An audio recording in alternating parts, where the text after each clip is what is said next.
Juan Rafael Acos, Consul General of Ecuador. Louis de Garay, Consul General of France. Mona Sunshine, Honorary Consul of Turkey. Shane Stevens, Consul General of Ireland. Yorios Panayotidis, Consul General of Greece. Raul Donato, Honorary Consul General of the Philippines. And Ferdinand Seafried, Honorary Consul of Austria. Thank you for your...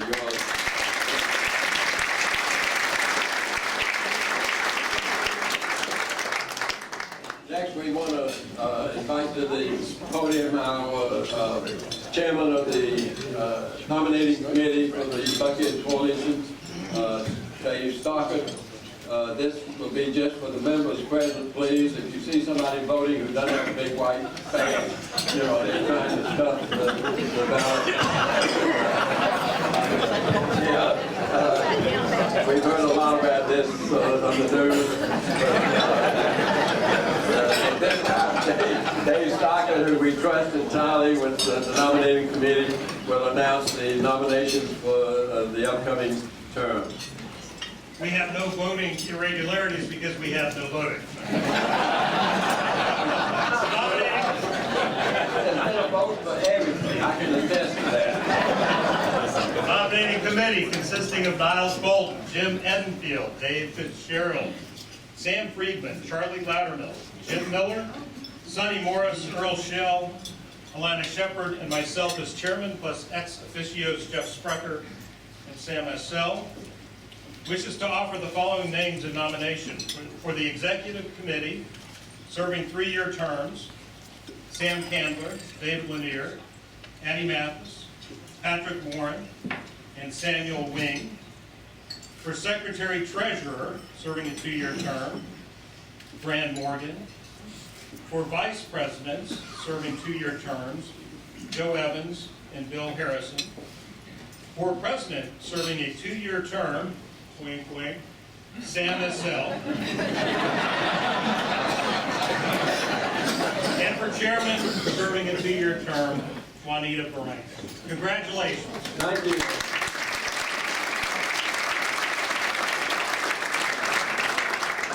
Elected yet. There's a nomination on the floor. Is there a second? Any discussion? Hearing none, all in favor signify by saying aye. Those no, those opposed say no. Hearing none, all the nominations were passed by acclamation. And it seems like it got the vote and applause already. So I'll be with you for another couple of years. Next is real honor. You know, although we passed the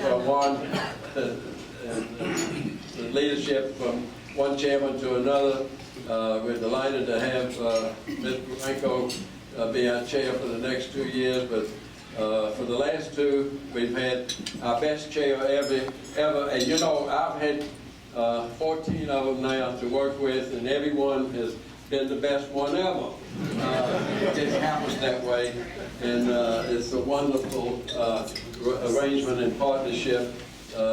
Jeff Sprecher, having served for the last 2 years, will retire now, and now that he learns how to do it, he's going to the Chamber of Commerce to be chairman there.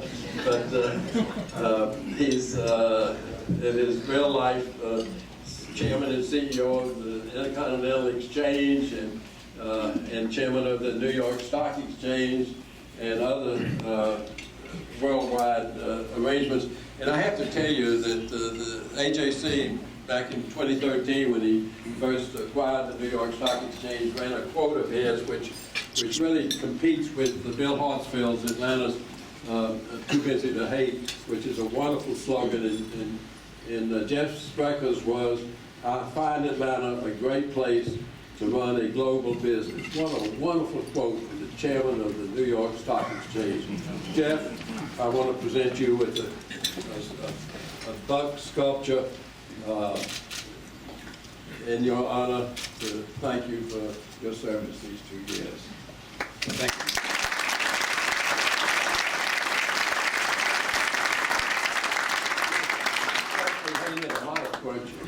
Oh, there he is. Darth is tweeting somebody. Phil at the same time. Let me just say it's been a privilege to work with the mayor here on so many things. And when I walked in here and look around, this group is the civic contributors to our city. And I was thinking about what to say to you today, and I woke up this morning and read an article that said it's going to be a very boring Super Bowl because Atlanta is not a sports town. And I know a little bit about that because I'm married to Kelly Leffler, who spent a small fortune on women's sports. And I'm minded that our town is using this new stadium and our Atlanta Falcons to be the anchor tenant on a complete redevelopment and uplifting of the poorest segment of our population. And all of you, in some way, in shape or form, are going to be asked and have probably already found a way to contribute to the effort to help the West Side. So it is a testament to Sam that once a year we all get together to come hear what he has to say and to support the work that he does here in Buckhead. We may not have the best foam fingers, but we have the most civic pride when we go to win the Super Bowl this weekend. So anyway, we're done. Thank you very much.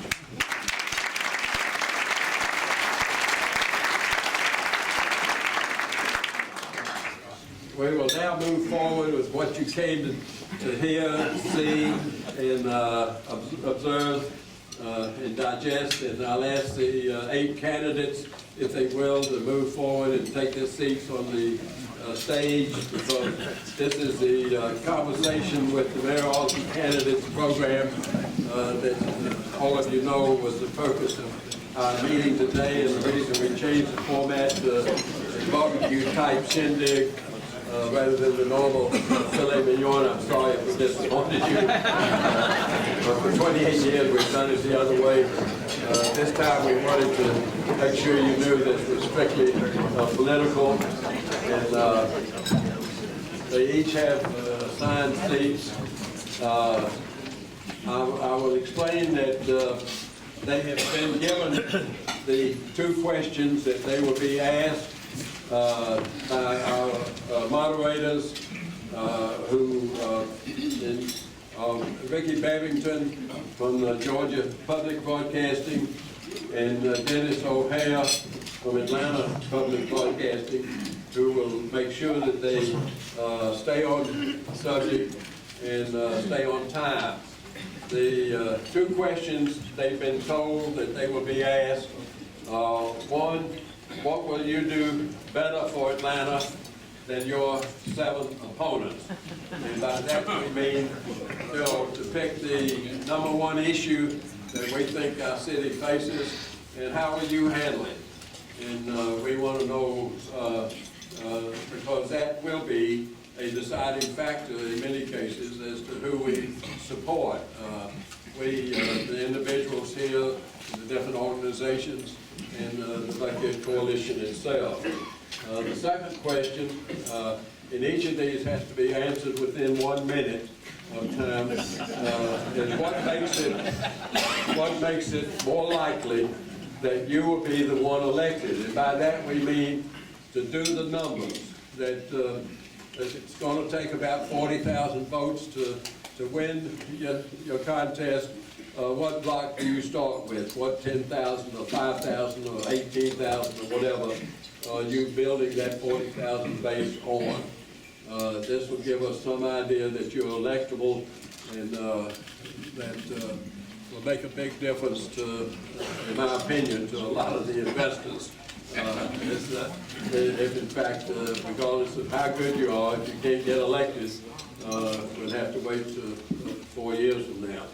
So with that ado, we'll start in alphabetical order with our first candidate, Peter, our man, who will pass the torch. We've asked him to stay seated.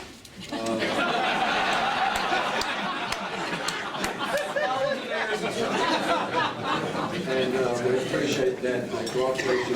It'll be more orderly, and we'll finish on time. So, Peter, if you can answer the first question. Thank you. Mayor, Is this on? Hello? No. Yep. It's on, you can hear me? It's not on. Is this on? Test one, two. Now this one's Yeah, this is the joy of being first. Mayor Massell and the Buckhead Coalition, thank you so much. My name is Peter Amon, and I want to be your next mayor.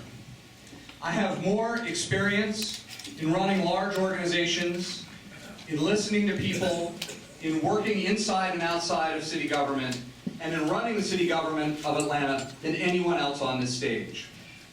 I have the insight in how the private sector creates jobs, and how the private sector can work with the public sector and partner to lift communities up.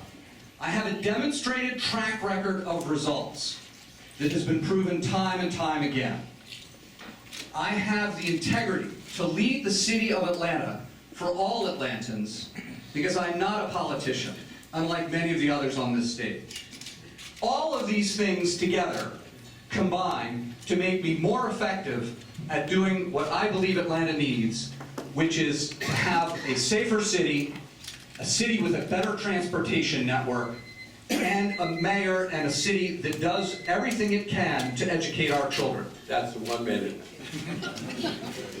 Next question is Keisha Bottoms will handle that same question. Thank you. I will be a better mayor than my opponents because my life really epitomizes both the opportunities and challenges found throughout our city. When I was 8, I came home from school to find dozens of officers in our home leading my father, a well-known entertainer, away in handcuffs. He went away to prison, and for many years I watched my mother struggle to make ends meet. But that life-changing experience propelled me to go to law school and to offer myself for public service. And so it's that dichotomy that makes me just as comfortable in the kitchen with the grandmother in Vine City as I am when I am in a boardroom next to you working through your issues. Our next mayor has to have executive experience to lead, the legislative experience to work alongside council, and the fortitude to run towards the fire and not away when things get tough. I best my opponents in every category, and that is why I will do a better job as mayor. Vincent Ford is next. Thank you. One of the things that I've done over the last year in southwest Atlanta, Midtown, now in Buckhead, and what I will continue to do is tell the people of Atlanta the truth. I've been saying that Atlanta has lost its way. Atlanta City Hall has lost its way, not the people. Atlanta City Hall has lost its way, and there are people there who are more interested in serving their own interests than the people's interests. That assertion was confirmed last week by Barack Obama's outgoing U.S. attorney. It's confirmed what I believe is that there are people at City Hall who are more concerned with enriching themselves than helping neighborhoods.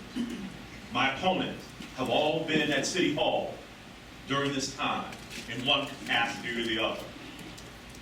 If you want business as usual, if you want people who either knew what was going on or should have known what was going on, you need to support them.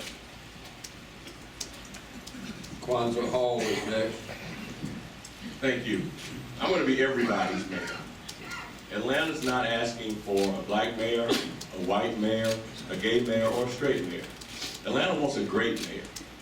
And I'm the only one with a proven track record for bringing neighborhoods forward, neighborhoods that have been left behind. I'm going to create a neighborhood renaissance. This will be a new era for our city. We'll use a transit-oriented development with the S concept based on MARTA and the T-SPLOS to roll out the best program management program that can get our transportation system working. In addition to that, we'll have a neighborhood center police program, and at the end of the day, we'll use our models of Old Fourth Ward, Midtown, Downtown, all the great neighborhoods that we love to build out our city in the way that it should be built out. Cecil Mitchell is next. Thank you for having me. As mayor, I'm going to unlock the exponential power of the position, and that is to collaborate and work together and play well in the sandbox. We've got a lot of tough issues to face. When it's time to address education, I'm going to call Maria Carstarvin and the school board and say, we're going to give you these Ds, and let's then create a consolidated economic education plan. I'm not going to lead alone, and I'm certainly going to bring an entrepreneurial spirit to the role, because when I see something, I do something. Here in Atlanta, we have 3 transit systems. We've got the Beltline that's going to come online, we've got the streetcar, and we've got MARTA. When I'm mayor, I'm going to go to Keith Park, and I'm going to say, listen, let's come together, and let's consolidate our transit plan, and then we're going to hand over transit to MARTA, because we're not a transit agency. I'm going to call all of you in this room, given your various skills, because we're going to make a difference together day one. Thank you. Mary Norwood is next. Good afternoon. I will bring total transparency to our city government. It is time for us to be completely, openly accountable to our citizens. I will have a forensic audit of all funds. I will do a top-to-bottom analysis of the budget, and I will overhaul the bidding process, which desperately needs it. I will put all expenses online, including checks. It's our money. We all ought to know how it's spent. The 2 issues Mr. Massell asked me to address: traffic. With traffic, in addition to the technology issues and the traffic signalization, we need a subway from the western part of the region into the Lindbergh MARTA Center. That's where we need to be able to get people up and down our MARTA spine into Buckhead and into all other places in the region. I will with crime. We not only need to take care of our police, which I have worked on, but we need a new section in the juvenile code to rewrite that and put in a repeat offender provision. I will get crime handled. Thank you. Michael Sterling is next. Thank you, Mayor Massell. Thank you, Buckhead Coalition. I think that I want to try to stick to the specific question that was asked. I think I'm going to be better in public safety, candidly. I'm the only person sitting on this stage who has any experience in law enforcement. The only person who's investigated, indicted, and prosecuted crime, prosecuted corruption, who's worked with FBI, Secret Service, Diplomatic Security Service agents, Secret Service agents to tackle and fight crime. And I think in a city that is as important internationally as Atlanta is, and I think in the challenges that we face in today's time, it's going to be extremely beneficial for Atlanta to have a mayor who has this unique experience in law enforcement, who understands what the challenges are, who understands that crime is not a nuanced issue where you can have a half-baked political solution. I'm sorry, crime is a nuanced issue where there can be no half-baked political solution. You've got to actually tackle it, tackle the root causes of it, and go after it vigorously. And I think I'll be the best person at public safety on this stage. Thank you. Next is Kathy Willard. Thank you very much. As mayor, I think that I'll be the best candidate because I'll bring people to get together to get things done. It's not the job of the mayor to have all of the ideas. It's the job of the mayor to bring people together, to understand what the vision is for the city, to block and tackle and build the partnerships that get us there. When I was on the Atlanta City Council, I realized that transportation was our biggest problem, and that was quite some time ago. And so I recognized when I saw Ryan Gravel's Beltline thesis that that's the way that we would orient transit-oriented development and build density in our communities. Fast forward today, we managed to get $23 million through the regional transportation allocation, and to understand the modeling, the financial modeling, to use the TAD to pay for the Beltline. I also understood our city's history as the birthplace of the civil rights movement, and 15 years ago passed the only comprehensive civil rights bill in the state of Georgia. And as you all know, as business people, that's held us in good stead in terms of attracting businesses, conventions, sports events, and people to live here. Thank you. Thank you. That takes 1 minute. We'll hand that mic now to Peter, and we'll go to the second question, which is, seriously, convince us that you can get elected. Where are you going to get the numbers? Where are you going to find 40,000 people that believe you're the best one for the job? I will win this election because I will make it crystal clear throughout the campaign that I am the only candidate with the leadership, the experience, the bias for results that can lead this city. Who do you trust to lead Atlanta? Who do you trust to spend the $14 billion which have just been approved for transportation and for the airport? Tell us about a block vote. Tell us about a group of people. Yes, I will get to that. As COO, I helped hire more police officers than ever before in the city of Atlanta. Others on this stage during this time and before made bad judgments, like expanding the pension costs and issuing no-bid contracts from their council accounts, including one to his brother. I'm referring, of course, to Mary Norwood and Caesar Mitchell. I helped our former mayor fix the budget, but when Ms. Norwood last ran for mayor, even the media said her proposals would bust the budget. And Mr. Mitchell, he has repeatedly violated the ethics code of the city of Atlanta and is under investigation as we speak right now. None of this is on subject, and I'm sorry that you couldn't tell us what votes you were going to muster, and I hope the other 7 will. Tell us... I come from a world of proprietary strategy, so that's part I know of it. exactly what you're doing. And I think the audience is very interested to see who can actually get elected, and to do so you need a block of votes to start with. Keisha. Thank you. When I ran for city council, I ran against 8 other people, and I won that race without a runoff because I worked hard and I didn't take a single vote for granted. And so as I enter this campaign, I stand on the shoulders of that district that I represent, one of the strongest voting districts in this city. And when I campaign, I will share that as a member of council, I have a proven track record. I've worked alongside the council and mayor to lead on issues like pension reform, increasing our police force, expanding economic development. I led on the sale of Turner Field, which has transformed or will transform an underserved community. So rather than bearing the cost of an empty stadium, you will now see a $300 million redevelopment take place. What was your vote count in the last election? It was over, on the last election, I'm sorry, when I ran against 8, I had 53%. Last time I had 79%. There are 40,000 people in my district. Thank you. That's what I'm trying to get to, is an actual number that all of you can stand on. Thank you. And I poll very high in the district. Thank you. Every 2 years, I accumulate about 22,000 to 25,000 votes. And I do that because I do something that's very important. I'm willing to tell the truth about what's going on in this city and in my district. That's why I'm very concerned that there's an elephant in the room that City Hall doesn't want to talk about.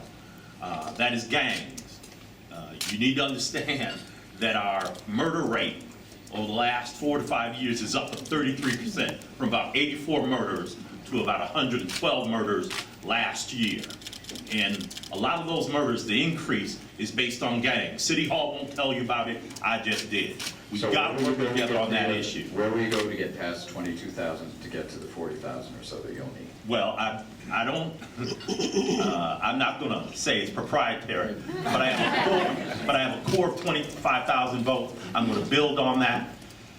We're going to run a citywide campaign to appeal to as many voters, including new voters, and to make sure that we can deal with that issue. The issue of gangs, economic development are related. That's what I'm going to do. Thank you. Kwanzaa, I think you know the rules by now. I'm going to stand up and try to move. Well, number one, Council District 2 has turned out more votes in the last mayor presidential race than any other district in our city. 23,000 votes, Mayor. And that's really a testament to the great energy that's happening in the heart of the city. I'm also from Southwest Atlanta, so I have a base where I grew up in the heart of 10 and 11. Those are the highest turnout, Councilmember Martin's district and Councilmember Bottom's district. I also have delivered for many of you in Buckhead on the north side of town. You know the hard work I've done, so I think I have a base here as well. Council District 2 has about 30% LGBT. That's another base that I can count on. I've run 3 times in this district as a council member. The first time I had opposition, it was 2 white men. The district was 50% black and white. Now the district is 27% African American at best, probably more like 20%. And I've run with no opposition since this 2005 and 2009, 2013, no opposition. What does that say about my ability to connect with a broad base of people and build a huge coalition that touches every part of our city? I think I'm the candidate who can do that. Thank you. Well, the first thing I'm gonna have to do is have a thick skin. I've been on the ballot 6 times citywide, 2 in contested runoffs. I know how to win, number one. I'm gonna have to increase my vote count from about 30,000 to about 40, 42, 43,000 voters. I'm gonna do that because I'm going to deliver a very strong message and a vision for this city and her future. I'm gonna do it because I'm gonna bring together a very strong organization, and we're gonna have the resources to fuel that organization and hit the ground running. I know this city. I love this city dearly. I didn't just move here. I'm not gonna need a manual. I'm not gonna need a translator, and I'm not gonna need a map to find my way around. I've served this city for 26 years. I have been involved in issues across this town, both as an advocate for the community and as a city council member. As you all know, I have run not once, not twice, not 3 times, but 4 times citywide. I have won 3 of those races. We all remember '09 when I had over 40,000 votes and lost by 714 votes. That Mary Norwood constituency is there because they know I care about the issues that matter to them. I have worked in communities all across this city and in doing it right now. Right now we have our ground game established. We have representatives in over 2/3 of the neighborhoods right now actively on the streets. You will see a ground game like nothing else because the people know when you care. They have seen me for 25 years. They have seen the determination, the commitment, the work ethic, and the heart to put them and their quality of life first. All right, Mayor Marcel, I'm going to be the one to listen again. I'm going to run some numbers. 72% of people didn't vote in 2009 in the city of Atlanta. 72% of registered voters didn't vote. 91,000 senior citizens who are registered voters in the city of Atlanta. 65,000 millennials. The average age of a voter in the city of Atlanta is 35. The average age of a resident in the city of Atlanta is 33 and a half. You know, what we've got to do and what the political climate tells us, one is that we've only elected 1 city council member in the last 2 decades to become mayor. 1 city council member, so those votes don't always translate. Secondly, we've only elected 2 mayors who were city council members since 1974. So I think that's critically important. I think when we look at the political climate, when we look at what people are asking for, what people are marching for, Atlanta can be an example for the country. And I'm going to take that case to voters. I'm going to take that case to millennials and seniors and the business community and let folks know that I'm the right person for this job right now to make Atlanta an example for the country. Thank you.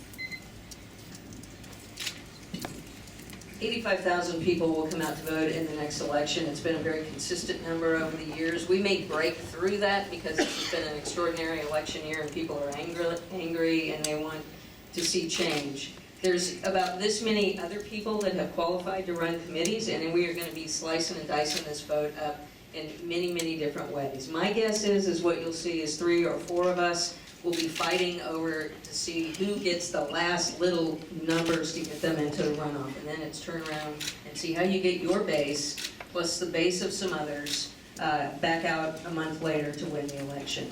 I've done that 2 times. I ran for District 6 against a 20-year incumbent and 4 other candidates, 1 in the runoff. I won City Council President and probably with 6 other candidates and beat Michael Julian Bond in his own district despite being relatively unknown. And I can do it again because I know where my votes are, I know how to get them out, and I will be able to run to the runoff and then win the runoff. Thank you. I will take a prerogative as chairman to ask a 3rd question that you didn't know was coming. It's a yes or no question. It won't tax our time, but if you are elected mayor of Atlanta this year, will you commit now to be the keynote speaker for the Buckhead Coalition next January's meeting? Peter? Well, let me think about that. Yes, of course, I would be honored. All right, you're committed. Yes. Absolutely. Swanson? Yes, thank you. Of course. I'd be delighted. Yes, it'd be my pleasure. Happy to do it. I look forward to it. See how easy it was to plan? I thank you, I thank all of you.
Everybody look here, one more time. Look at me. 1, 2, and 3. 1, 2, and 3.